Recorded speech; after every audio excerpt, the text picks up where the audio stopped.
welcome to our next installment of our conference for the Anthroposophical Society in Southern Africa. We are busy exploring the foundation stone, and we've had a number of sessions to date, and today we're going to be looking specifically at the different translations of the foundation stone verse and how important it is to consider the impact of different translations, as well as the anthroposophical view of meditation. So how do we use this verse as a form of meditation from an anthroposophical perspective? And our speaker tonight is going to be Michaël Merle. So welcome, Michaël. Michaël has, yes? I just said thank you to Lana. Super. Michaël has for 21 years been involved in the Waldorf education as a high school teacher, also a teacher trainer and a training coordinator. He is now a priest in the Christian community, a movement for religious renewal, and has also been very involved in the Foundation Stone in one of the groups in Johannesburg, as well as in a translation, which is why we wanted to speak to you, Michaël. But before we get into that aspect, I always like to ask, and if you could briefly tell us the story of how you came to anthroposophy in general, and specifically how you came to that foundation stone. So what I can say is that I discovered anthroposophy because at one point, not that long ago, I was looking for a school for my firstborn child. He is going to turn 26 in less than a week's time. He turns 26 on Friday. And shortly after he was born, I had been encouraged by some people to start looking for a good school and to put his name down at such a place. And I was fortunate enough to bump into someone that I had worked with some time before, one evening when I went shopping, and I was sharing the events of my life and jokingly said that one of the stresses of being a new father was apparently looking for a good school, and that I hadn't found one, not one that satisfied me anyway, and that I was now teasing my wife about quitting my job. I was a financial manager at the time, and that I would homeschool our son. I wasn't serious about that actually, but little did I know how true in some sense that would be. She recommended that I look at the Waldorf school, and that's how I found anthroposophy, by first discovering the Waldorf school for my son. I happened to live in Hillcrest, and the only Waldorf school in the whole of the province of KwaZulu-Natal happens to be in Hillcrest, exactly 7 kilometers from my home at the time. So it wasn't hard to find. I just didn't know anything about it. And once I discovered it, I then, a few years later, enrolled in the teacher training program that the school was offering, that was also open to parents, and in my case, a prospective parent, because they were interested in sharing more widely than just with a small handful of teachers. And that led to my becoming employed at the school, and the rest is history, so to say. But it was through the Waldorf school movement that I encountered anthroposophy, and then through encountering anthroposophy that I came into contact, you might say, with the foundation stone verse, and then started working on it mostly on my own, but also in conversation with others. And there was one person in particular who unfortunately can't join us this evening, but has promised me that she intends to hear the podcast tomorrow. So that's Ludmilla King. And every time I spoke to Ludmilla, she spoke to me about the foundation stone verse. So that kind of meant it was inevitable that I would join the study group in Johannesburg. And in fact, I joined it before moving permanently to Johannesburg. So I have attended the study group in Johannesburg when I visited Johannesburg for the 3 years before I took the plunge and actually moved to Johannesburg, which was just under 2 years ago. Super. So with that, then, with your background and knowledge of the foundation stone, there are many translations of this verse. And from what I understand, Steiner initially actually shared it at the Christmas conference. So he shared aspects every day. And what he spoke was different to what he actually eventually wrote down. He wrote down a different version, it said. And then that was in German, and then that has been translated a number of times. So I wonder if you could maybe just start off with giving us a broad stroke of, if you know of a couple of the translations. We know, yeah, just to start there, how many, and I think the point we really want to look at here is, why is it important to look at these different translations? You know, what is the significance in just being conscious of how things are translated? I think if I may, Talana, I'm going to start with just a little bit about translations generally. I'm quite involved in translations. I end up translating something, a passage, sometimes a couple of pages, at least once a week, if not sometimes 2, 3, or 4 times a week. And I translate mostly from Koine Greek, New Testament Greek, into English. But I occasionally will translate from other languages into English. And what I have discovered over the years, and also then looking at the translations that others have done from other original sources, and then, for example, comparing a French translation of Tolstoy with an English translation of Tolstoy. Fortunately, I can read French. So it really is interesting then to imagine what was inspiring the translators to write the way that they did, to translate the way that they did. I think the most important thing to say about all translation work is to admit and to recognize that any translation is an interpretation. There is an element of interpretation that is required for a translation. And possibly what is the hardest to translate is poetry or verse, because in poetry and verse is an expression that includes so many elements, not just diction and tone, but also rhythm, sometimes rhyme. And it is very hard to capture that then in another language, while still remaining true to the essence of what is being spoken, what is being written, what is being conveyed. And also, there is an element of sacrifice that comes with every translation. If you're going to focus on the content, you might sacrifice something of the beauty of the verse. If you want to go into a poetical translation, you might actually lose some of the deep and very specific essence that is being conveyed. So one is always struggling somewhere between being very pedantic in your translation, but then also making it comprehensible. The translation also has to be able to speak. It has to be comprehended, at least in as much as the original speaks and is able to be comprehended. And one of the things that I discovered in anthroposophy after quite a long while, because I have no background in German, was how often I would be in a study group or be speaking to somebody who is a German speaker, and they would say, no, that's not at all what Steiner said, or no, that's not how I have understood it. And that made me wonder what actually was said in the original language that Steiner used to bring anthroposophy and to bring these concepts into being. I would even suggest that the texts that we have in German are in themselves translations of spiritual concepts.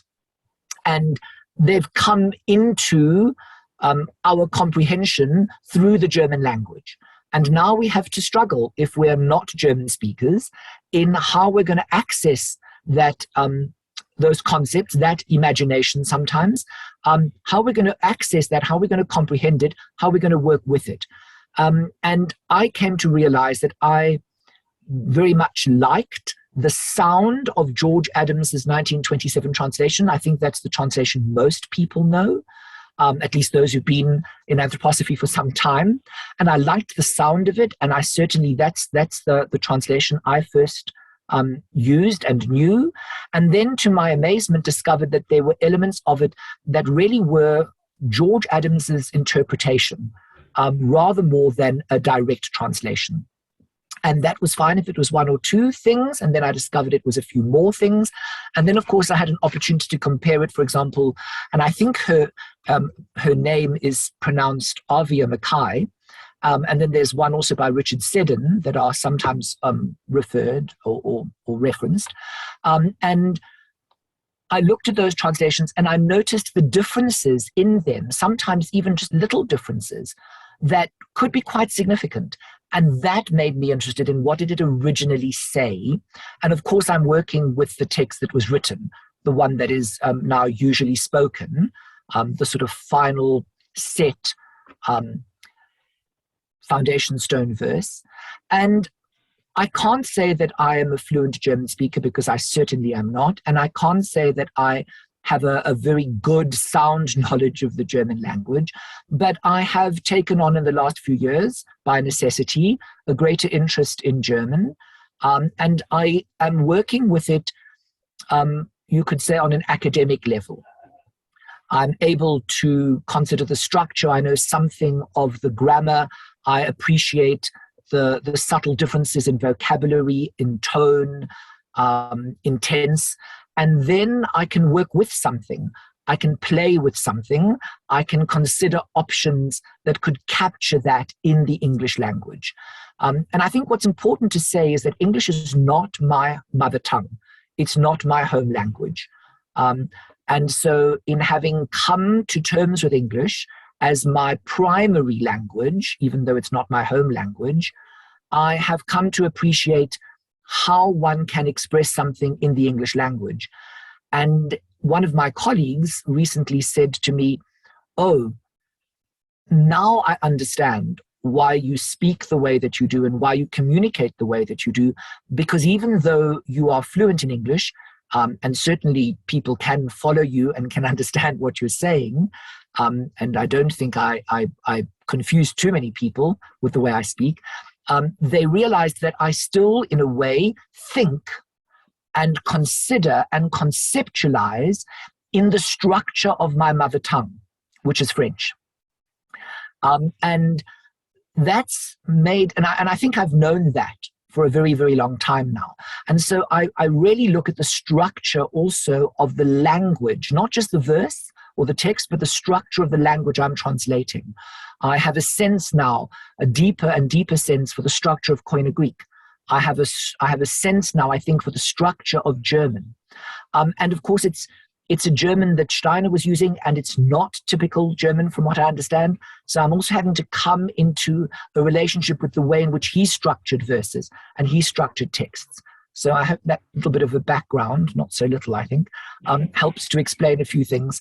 And I thought what would be quite good maybe would be for us to just consider some of just the phrases that are differently translated and that baffled me in a way, because I thought, well, which one comes closest to capturing the essence of what was meant? So before you get into that, I could share a few of those examples at some point if that's of value. Yes. No, definitely. I just wanted to mention to everyone that you have then translated the foundation stone verse, and if I'm not correct, in Noy's book that everyone's got a copy or can get a copy if you just contact us. Is this the first time it's been published, your translation? It is the first time it's been published. Yes. Because I didn't actually write it to be published. I translated it for myself. It's a rather selfish project, but I wanted to work with something that I knew had captured the essence for me of what was in the foundation stone. And I revised my translation over time, and I didn't share it with anybody. And it was only when I came to Johannesburg and joined the Foundation Stone study group that I felt I could share some of my insights and thoughts about the translation, and I could agree with some of the ways in which different people had translated different parts of it. And then I started sharing that a little bit in the study group, and then I felt brave enough to actually share my translation with a few people, Noy being one of them. And I was grateful for the feedback that I did receive from 2 people in particular, just usually around the choice I'd made for one word, or had I actually meant to use this word in this way. That helps, because then it's really good, because you come to realize how other people hear something, the impact it has on them, and you realize, oh, I don't hear it that way. But of course, it can be heard that way, and that's not how I would wish for it to be heard. So let me look for another way of putting it that remains true to the essence I have come to understand, and at the same time convey it in a way that doesn't mislead. And then Noy decided, although she did ask me very kindly, if she could publish it in the book. And I'm glad that it is published for anyone who wishes to work with it. I would be thrilled if people found it a useful translation, or at least parts of it to be useful in their meditation, in their work. And I'm sure it is. So let's get into some of those examples that you've got that to help us to understand it some more. So, look, I could probably go line by line through it and speak to almost all the questions and final decisions I had to make on what to say and how to say it. I mean, sometimes it's really very easy, 2 words that you can't really translate in any other way. But I thought I might just pick up on 3 examples. They're just examples that I think are not insignificant. The first example I wanted to pick up, and I'm really far too shy to speak it in German, but it's the last 2 lines of the first part of the first stanza. If anybody has the foundation stone with them and is a German speaker and would be kind enough to read it, because I'm quite sure that all I will do is cause a lot of amusement to German ears if I try and pronounce it. My German pronunciation is really rather poor still. It sounds like an English speaker attempting to read Dutch and failing to do it well. So there I see Christina Wigand is happy to read. The last 2 lines starts with the word und, which I don't think I could mispronounce too badly. The last 2 lines of the first part of the first stanza. Und du wirst wahrhaft leben in Menschen, Welten, Wesen. Thank you. That sounded wonderful. And so, when we hear that, of course, you have to think, well, how do we translate it? I mean, one of the first things I want to say, even before I look at George Adams's translation and then the others, the Mackay and the Seddon, and then there's also a North American translation that I have, and then one by Michaël Merle, that Noy published in a little booklet in 2018, is that there isn't a definite article in the last line. And I think it's interesting that that has been then always added somehow in the translations, not in all, but in many of them. So George Adams translated those last 2 lines as, then in the being of the world of man, thy life will be true. Now that's interesting, because he's actually turned the two lines around. The word Leben, life, is actually at the end of the first verse, and actually would be translated as live rather than life, perhaps, if one was looking at it in terms of what it is actually conveying. So he translates, then in the being of the world of man, thy life will be true. The Mackay translation translates it as, and thou shalt truly live in human world all being. And the Seddon translation is not that different, and you will truly live in the world being of man. Now, it's the that interests me, and in the fact that we have of man in the Seddon, and we don't have an of in the Mackay translation. It's in human world all being. And of course, we have in the being of the world of man with George Adams. And in fact, if you actually look at the German, it's 3 words that are hyphenated. They're just words. There's no of, there's no the. So in a way, adding that, yes, does make it comprehensible. But my feeling is that when we do that, we make it comprehensible in our way of understanding it. And in a way, we rob people of experiencing what the German ear experiences, which are words that are connected, but not grammatically. So you have to make the connections. You have to see how those words work together. You have to see how they weave, how they sit. So this is my translation, and I'm not saying it's perfect by any means, and I'm quite sure that others might be able to pick at it, and probably quite rightly, because no translation is able to completely and absolutely pick up everything that is in the original, but I've tried to be as faithful to the essence as I possibly can. So this is how I've translated it. And you will truly live in human world being. And I've hyphenated human world and being because that's how they are presented in the original text. And you will truly live in human world being. And I feel that comes the closest for me to the original. And I think that is quite helpful, that we don't turn the sentences around if we can help it, that we place verbs where they are placed in the structure of the verse, because I think that's also quite important. That's why I've ended the first line of the two that I'm looking at now with the word live. And it's not life, although I know, of course, life would be wonderful to put in there, but one is making it active because it is an active phrase. You are actively going to be living in human world being. So that's one example. And the beginning of the second stanza, human soul. You live in, and again, it's 3 words, hyphenated, heart, lung, beat. Not in the beat of heart and lung. That's now adding all sorts of words that do help us understand maybe what is being said, but might also limit the way in which we might work with it. I don't think these were accidental for Steiner. I don't think he couldn't say in German, in the beat of heart and lung. Of course he could if he chose to, but he didn't. And so I'm trying to respect, especially because it's a verse, the way in which it's composed as much as I can. And then to be very careful about the choice of words. So I'm going to just give 2 more examples if you think we have enough time, Tilana. Yes.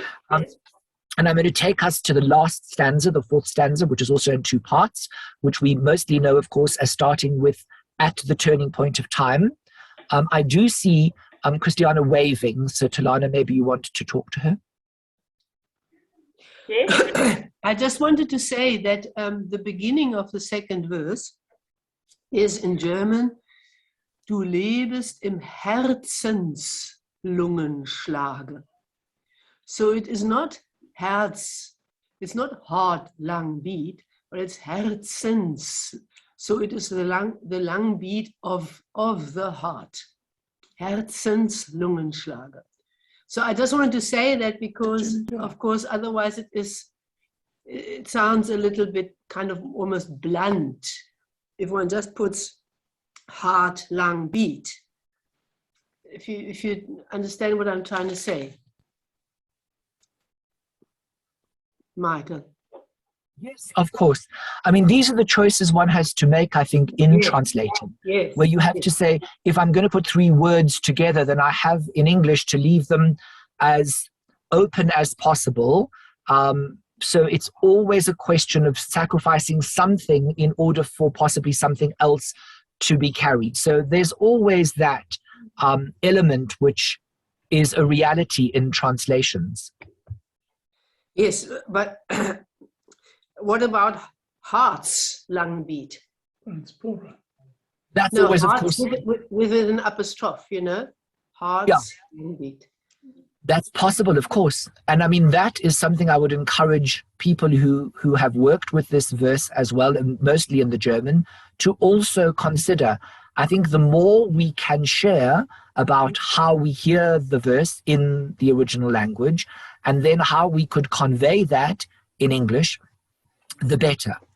I just wanted to take us to just that last stanza, if I could, at the turning point of time.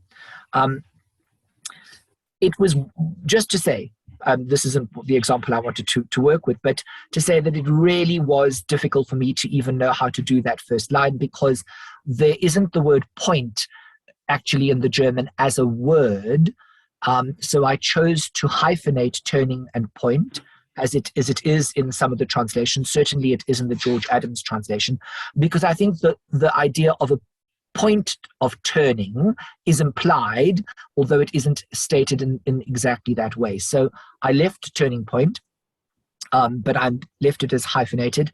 I did choose to change at to in order to capture an element of something happening within, you could say, a stream of time, possibly. So in the turning point of time, because the next word that I have after that is stepped, the world spirit light.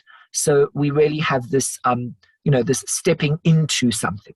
So then I thought in was a little bit closer to capturing it rather than at. But again, these are not always easy decisions, and there's something to be said for the at, I'm sure, as much as there may be something to be said for the use of in. But I wanted to go to what George Adams, and I'm staying with George Adams because he's I think the best known translation, where he says, day radiant light poured into the souls of men.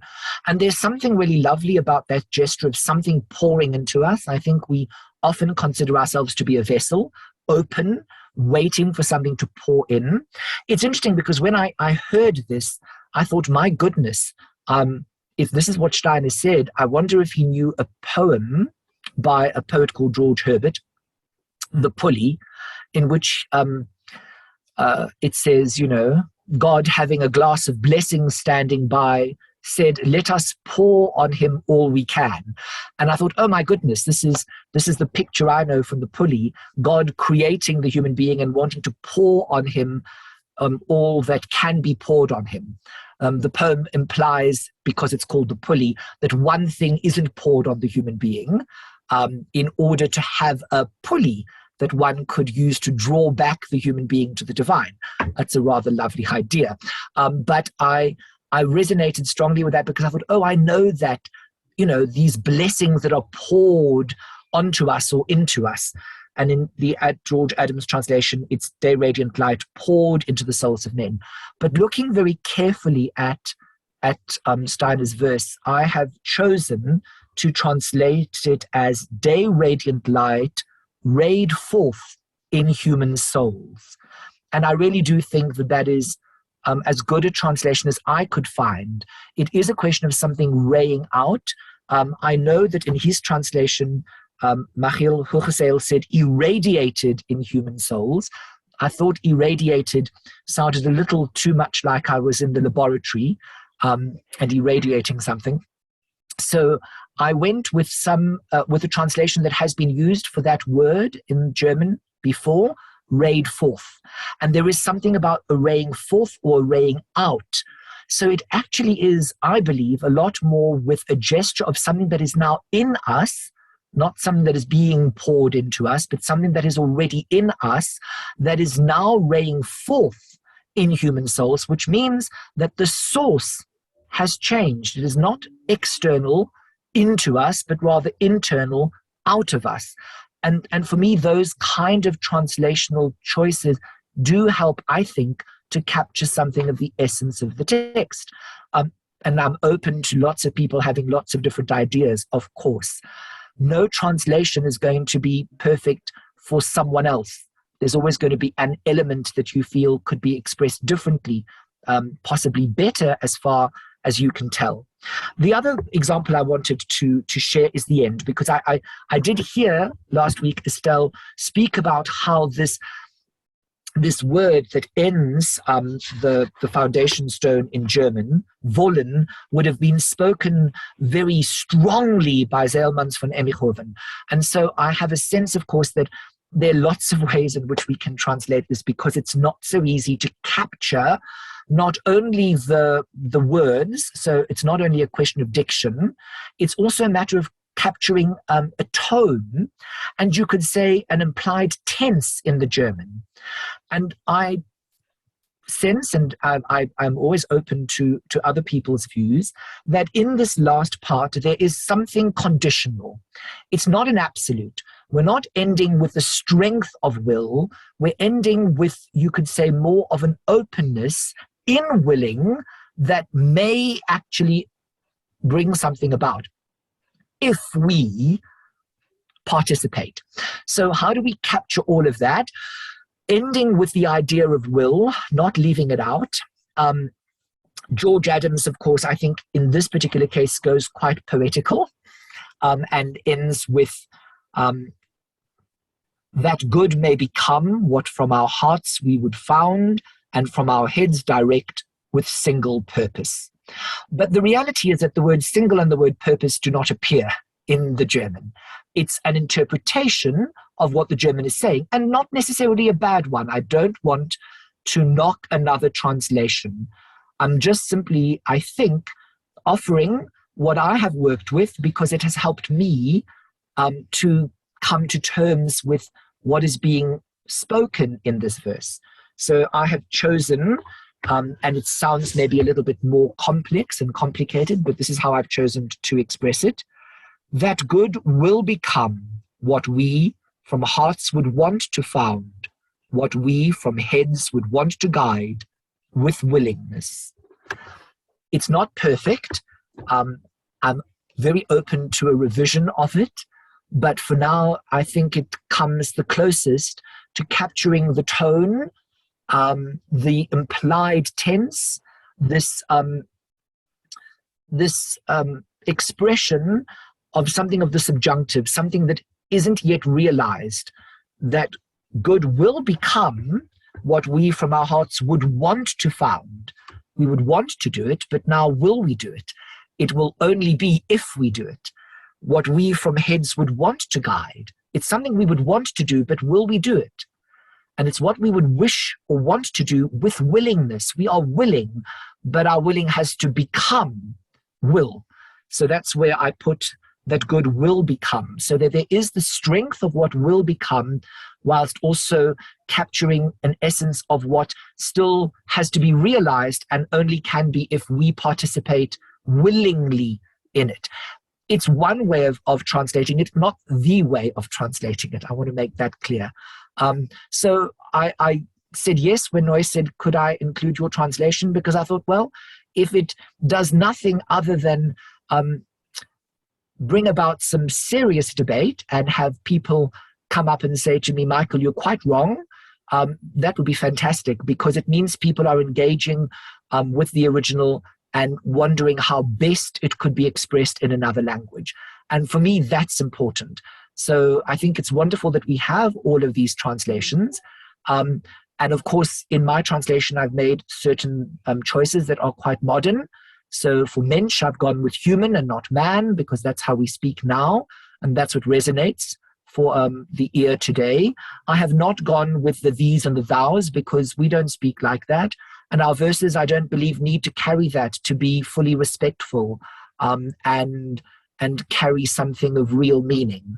And I think there is nothing wrong with the use of you or your.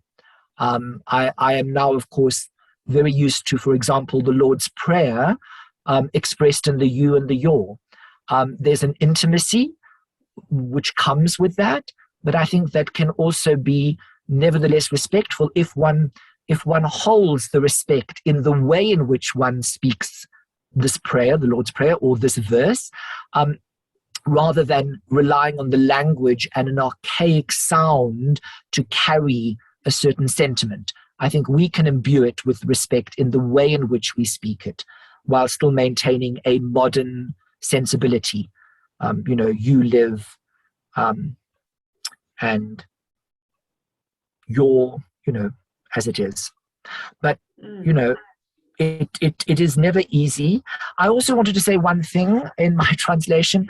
I noticed that, Steiner, just one last thing, sorry. Okay.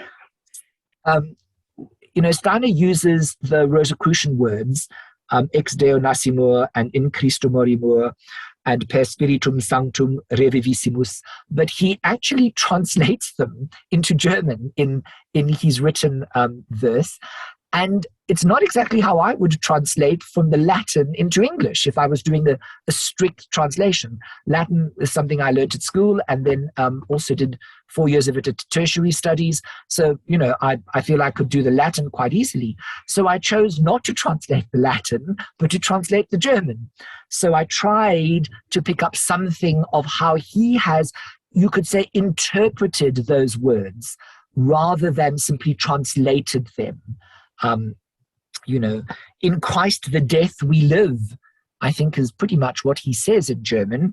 It's not necessarily exactly how I would translate in Christo morimur, but it's certainly in the idea of that as a mantric verse in Christo morimur. You could say, in Christ the death we live. It's not impossible to imagine that that's the spirit of what it carries.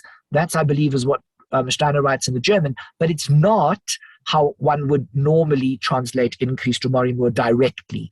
So just to say that I'd done that, because I felt that was then being true to the verse rather than being true to my capacity to translate Latin. Thank you. That's an interesting point. And you touched there on mantra, which is something else I wanted to ask you about, because we've just spent most of this year working through knowledge of higher worlds. And a big part of that is you were helping us understand what the anthroposophical perspective of meditation is. And this is a verse that a lot of people have said that we should be meditating on, but from the anthroposophical way. So I'd love you to just explain a bit about that. Is what did Steiner mean by meditation, and the anthroposophical style of it, and how because you've used mantra there. There is obviously mantras in this, but maybe let's just stop there and ask a bit more about meditation and how we can use this verse that way.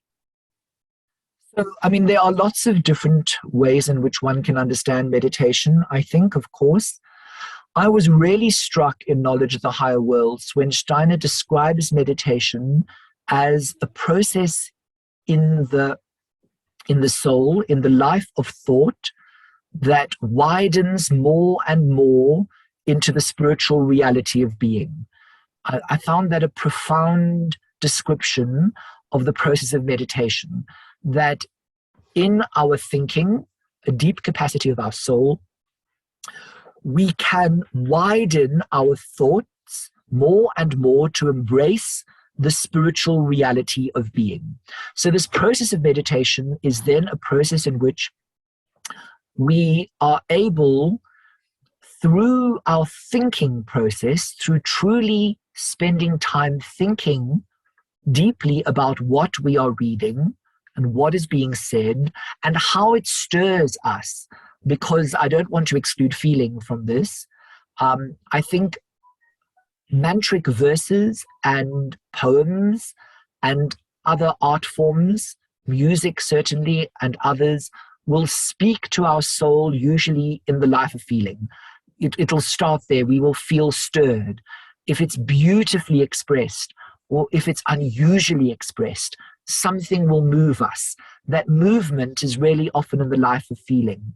But if we're going to meditate on it, if we're not going to just hold it in our hearts, so to say, then we have to think, what is it that stirs me? How is it stirring me? What is this really about? How does this connect me with the world? How is the world of spirit speaking to me? And so for me, this idea that meditation is this process, this capacity for thinking, to take hold of our life of soul so that we are able to grow more and more into the spiritual reality of being, really says that meditation is a path, a way of making the relationship real, of establishing the connection. So the process of meditation for me, especially Western meditation as opposed to an Eastern form of meditation, has to do with the power of thinking in the soul, especially now that we know that we cannot grasp the spirit through our will and we cannot grasp the spirit through our feeling. Our feeling and our will are involved, but we can only truly grasp the spirit through our thinking. We are now at a stage in the age of the consciousness soul, young as that is, in human evolution where we have to work on grasping the spirit through our thinking. And for me, therefore, meditation, especially in the context of anthroposophy, is about going into that thinking process. But I don't want it to sound analytical or clinical. I want it to sound like it is warmly infused with heart forces, a heart thinking, but a thinking nonetheless, and one that says, so what does it mean? How does it work? Where does it take me? How does it connect me? How am I to work with it? So that in those questions within our thinking process, we are able, in a more real way, to live out of the meditation. You know, eventually we have to live in a world that we recognize as being imbued with spirit. We have to learn to live in the spiritual reality of being. So meditation isn't only just to stay in our happy thinking. So it's not about spending an hour with my best thoughts, which are actually just my thinking, the world's thoughts, but rather that it has had the impact it needs to have so that I can start living in the spiritual reality of being. Sure. So with that then, and asking ourselves those questions, we would work with this verse by really trying to understand the meaning behind it and all the things that opens up for us, how we feel about it, how it enlivens us, and bringing it into like a practice. I think so, and I think for me, one of the realities eventually was that quite a lot of my meditation on this verse was my process of translating it. For me, as I said, I wasn't doing this as an exercise for publication. So in a way, maybe it has been somewhat prematurely published because it's something I'm still working on. So in 10 years' time, Tulana, if you're publishing something and you say, Michael, could we possibly use your translation of the Foundation Stone? I would probably have to say to you, oh, you can't, it's changed. I'm now working with it differently. And I think that's important. I think especially that if I was a German speaker and I didn't have to work with a translation, I would be always in the process of coming to new understandings and new experiences as a consequence of it. And for me, as a non-German speaker, one of the ways in which I can do that is by working on thinking my way through a translation, making it comprehensible for me at this time, not comprehensible for me in all time, because it's a process. So come back in a few years' time, and I'm quite sure that Christiana's suggestion that possibly in the second line of the second stanza, we go heart apostrophe S, heart's lung beat, would probably be there because it'll start to work in me to hear it as hearts and not as heart. So these are things that really, I think, are in flux always. And therefore, I would always encourage people to work with all the translations you can lay your hands on.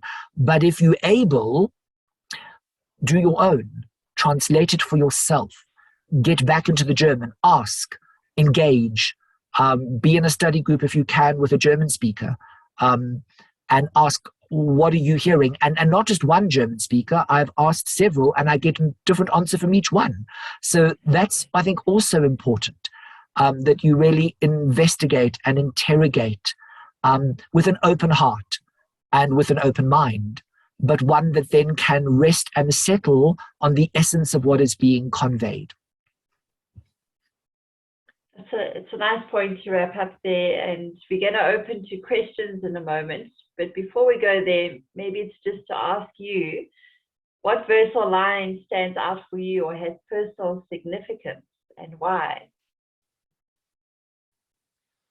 Good gracious. Hard to pick one line, I think, or one part, because I've so enjoyed working with all of it. And I mean, the more I've worked with it, the more I've realized what an extraordinary verse it truly is, because it captures everything. There's nothing I can't find a place for in the verse.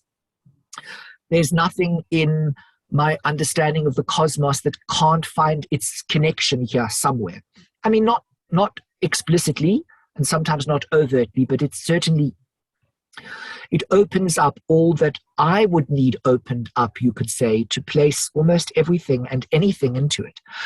And so that I find wonderful.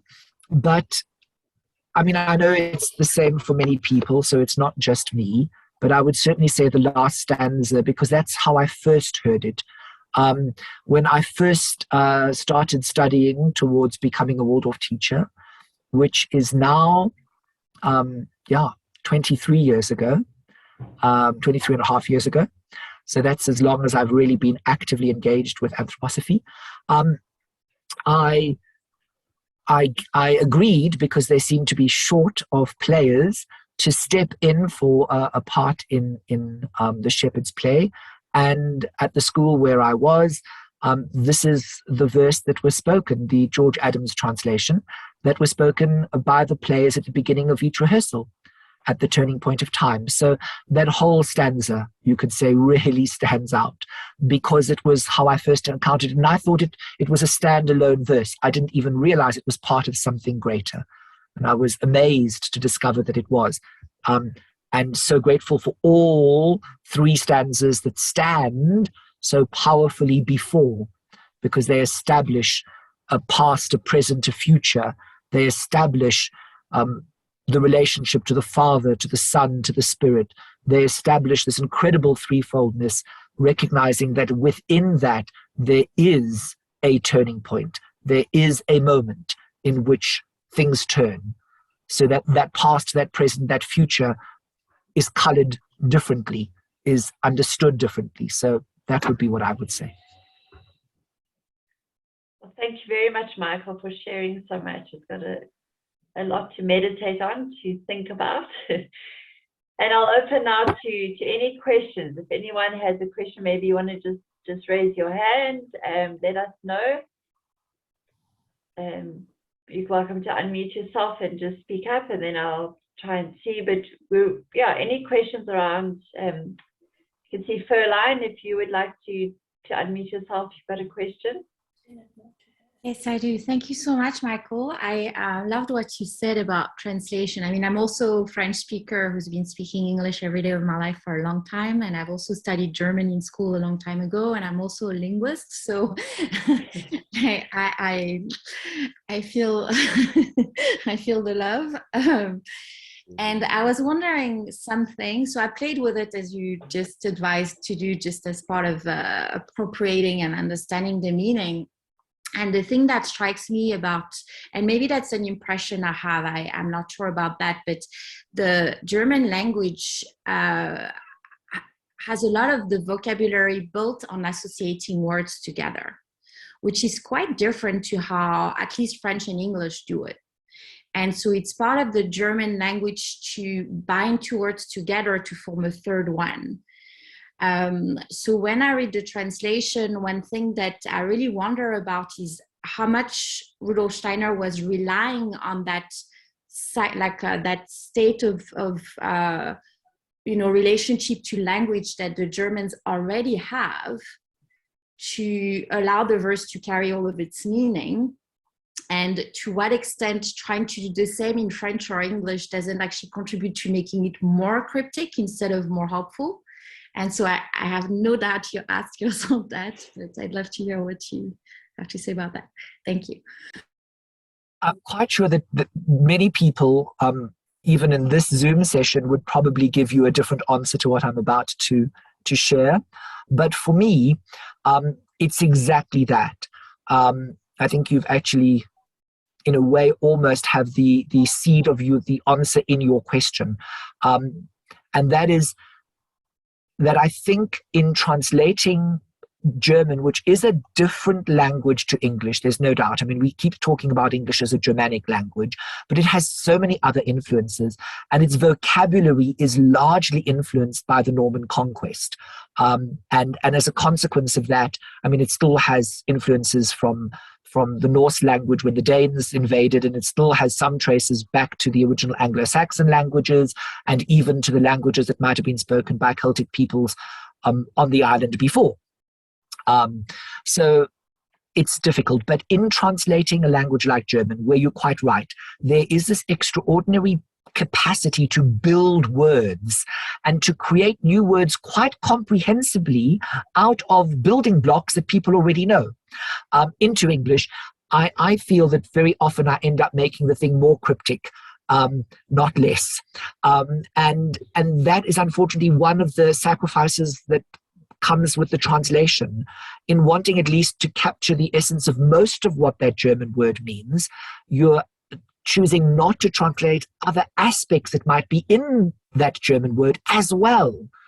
And then you're going to make it a little bit more cryptic, and you're going to end up with something of, as I said, an interpretation rather than just merely a translation. But I think that's almost unavoidable.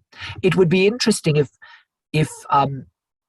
there was a well-known English poem or verse that then was translated into German, how the Germans would manage sometimes not to make it equally cryptic in their language.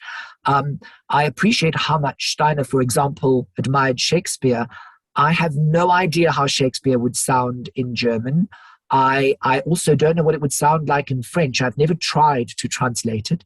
I wouldn't dare, because, and also I wouldn't know what the need would be, other than, of course, it would allow German speakers or French speakers or other speakers to be able to access the content, the ideas, and the wonder of it all.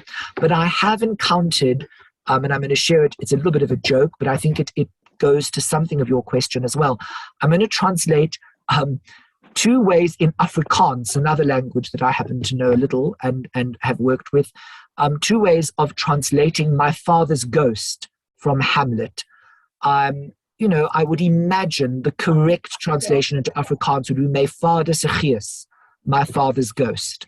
But I actually encountered a translation of Hamlet in an attempt to make it comprehensible for school children that translated that into Afrikaans as my pa se spook. And I think there is something that is just hideous about that translation for anybody who actually understands Afrikaans. It's true, that is what it says, but that's not how I would choose to say it. And so I think there is always the element of the choice that you end up having to make. And the heartbreaking reality, even in this translation, mine, of the Foundation Stone verse, is that in making a choice for one way of putting it, I've chosen not to put it in another that could equally be legitimate. And yeah, so in a way you do make it somewhat more cryptic, but you go with what you believe at the time will best convey that which the essence carries. So Tilana, may I just say something? I just want to mention why I used the translation for the book. It was because it comes from the GA 260, which is the official book that was used to record the Christmas Foundation meeting. And so that is why I used that translation in the book for the whole of the book, because it would then also appeal to people who've known the verse for a long time. And then that is also why I loved Michael's one, because it just is such a different possibility in the English language. And I lean towards Michael's translation. Michaël Merle tried to translate it as literally as possible. That was his aim, not to be poetical, but to try and pare it down to the absolute minimum. So I just wanted to make a comment why I used that. And at the bottom or at the end of the book, I actually give the link for that whole week, the translations that were used. So that is why most of the verses are in that rather, not such a modern English. Thank you. No, that's interesting.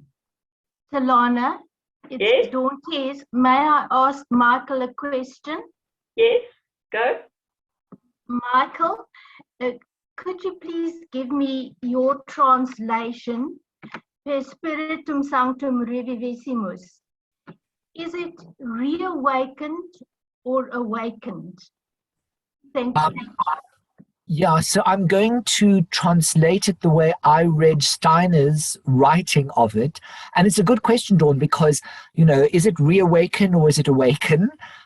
If you ask me to translate it from Latin into English, I think I would be inclined to go with reawaken. But reading Steiner and trying to make a choice, I went with in the spirit's world thoughts, the soul awakens, because that I felt captured the essence of what he translated it as in German. And I was really working with the idea of the soul's awakening, a concept which I trust everybody, well, not everybody, but most people might appreciate. So I went with that rather than reawaken, but there would be nothing wrong, I think, if you were really going back to the original Latin of that Rosicrucian mantric verse to say, in the spirit's world thoughts, the soul reawakens.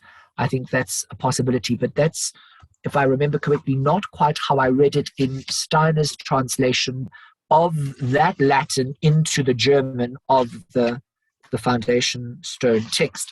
But I remain completely open to being corrected on that one. Thank you very much. Thank you for your lovely talk. Thank you, Dawn. Great. Are there any other questions or comments around translation, around using it as a meditation? So I'm just looking to see, otherwise we will wrap up this part of the evening. Don't need to be seen. Grant wants to say something. Yes. Grant? Hello, Michael. I just wanted to ask about Per Spiritum, the sanctum. I presume that was in the original Rosicrucian Latin, but is that normally thought of as the Holy Spirit? Yes, absolutely. Sanctum means holy. So it would be Per Spiritum Sanctum Revivissimus. Depending on how you want to translate Revivissimus, let's go with reawakening. Re-enlivening is another real translation of Revivissimus. So it would be by the Holy Spirit's re-enlivening, could be a translation of the Latin into English. But that's not how Steiner wrote it. In the Spirit's world thoughts, the soul awakens, is how I think he put it. But the sanctum, it is holy. Yes. Okay, thank you. Because it also connects with the mystery drama, the soul's awakening.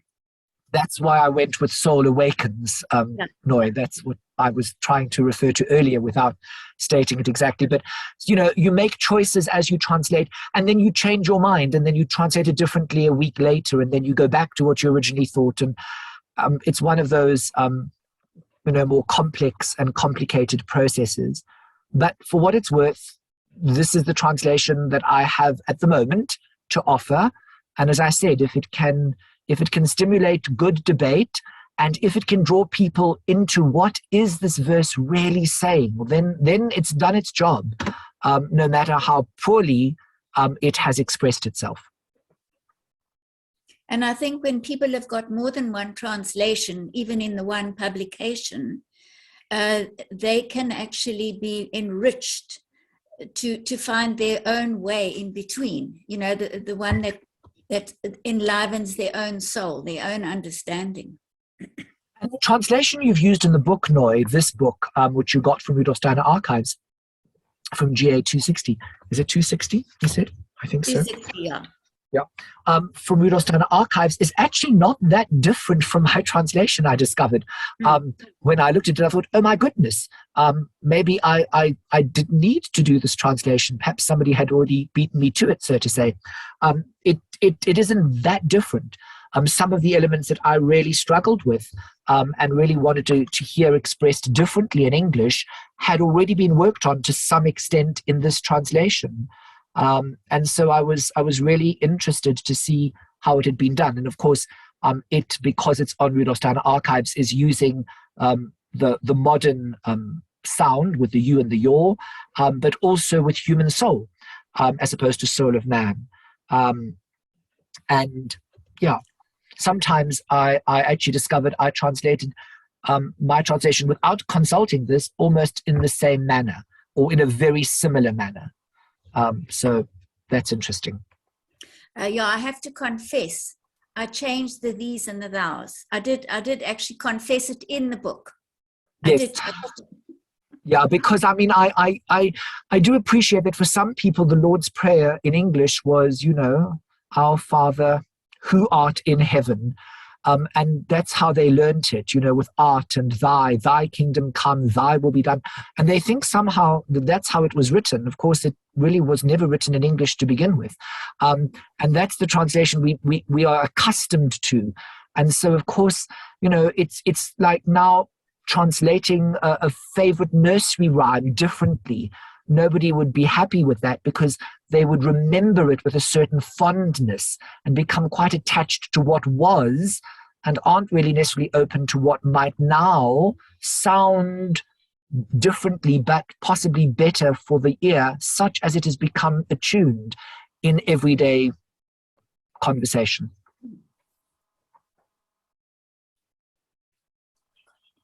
So just thank you. Is there any last pressing question? Otherwise, we're going to carry on the discussion, but I just wanted to end off this part. I can't see any hands up. Oh, Martin, yes? Well, I just want to say to Michael, it's an excellent translation. I really enjoy reading this translation because it comes, I think what he said in his presentation, it comes really very close to the German intention as far as I understand it. So thank you, Martin. And I hope it's not just that it comes close. I hope that it's also something that can sound comprehensible to the English ear, that it can do both. One struggles to figure out how to do that. But thank you. That's good to hear. I mean, that heartens me a little as a non-German speaker and a non-German writer and a very limited German reader. Attempting something that really I shouldn't have attempted to do on my own at all. But seeing I was only doing it for me, I thought that was fine. And now suddenly it's been thrust, out into the world. But thank you.